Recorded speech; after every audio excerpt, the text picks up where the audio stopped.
సమ్మర్లో ఎటువంటి చర్మ సంబంధిత వ్యాధులు కానీ ఇబ్బందులు కానీ వచ్చే అవకాశం ఉంది? సమ్మర్లో మెయిన్గా మనం చూసేది ఒకటి ఫంగల్ ఇన్ఫెక్షన్స్ అండి. ఫంగల్ ఇన్ఫెక్షన్స్లో కూడా 2-3 రకాలు ఉంటాయి.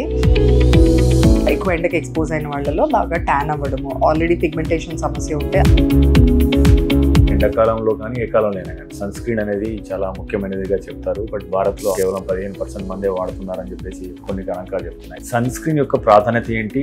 అసలు సన్ స్క్రీన్ ని ఎలా ఎంపిక చేసుకోవాలి? మన ఇండియన్ స్కిన్ కి సన్ స్క్రీన్ అవసరం అనేది మెయిన్లీ ఏజింగ్ ని, పిగ్మెంటేషన్ ని, ట్యాన్ ని తగ్గించుకోవడానికి. SPF అనేది సన్ ప్రొటెక్షన్ ఫ్యాక్టర్.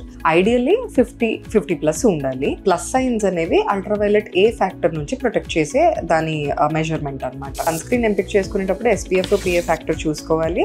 తర్వాత దాని బేస్ అంటే అది క్రీమా, లోషనా, జెల్లా ఏంటనేది కూడా మన స్కిన్ టైప్ ని బట్టి చూసుకోవాలి.